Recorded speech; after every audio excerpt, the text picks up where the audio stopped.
প্রিয় দর্শক, আসসালামু আলাইকুম। আমাদের হাঁসের বয়স আজকে মোটামুটি ১৩ দিন। আর ১৩ দিনের হাঁসগুলো মাশাআল্লাহ সুস্থ।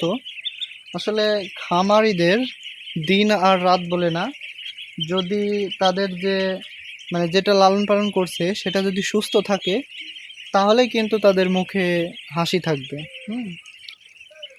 তো অবশ্যই আমাদের জন্য দোয়া করবেন। এই যে আমাদের যে ৮৫০র একটা শেড, এটা ৮৫০ শেড। তো মাশাআল্লাহ সব হাঁসগুলো সুস্থ আছে।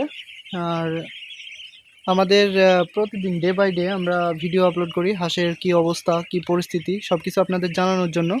তো যারা খামারে নতুন তারা অবশ্যই আমাদের চ্যানেলটি সাবস্ক্রাইব করবেন, কারণ আমাদের রোগ বালাই থেকে শুরু করে ভ্যাকসিনেশন, আমাদের যে 2 দিন পরে যে ভ্যাকসিনেশন আমরা করব, সেই ভ্যাকসিনেশন সহ সকল প্রকার ভিডিও আমাদের এই SPM অ্যাগ্রোতে আপলোড করা হবে। অতএব আপনারা সাবস্ক্রাইব করে বেল বাটনটি অন করে রাখবেন। প্রত্যেকটা ভিডিও আমি ছাড়ার মুহূর্তেই আপনাদের কাছে চলে যাবে। তো ধন্যবাদ সকলকে। আবারও দেখা হবে কোনো একটা ভিডিওতে। সে পর্যন্ত ভালো থাকুন। আসসালামু আলাইকুম ওয়া রাহমাতুল্লাহি ওয়া বারাকাতুহু।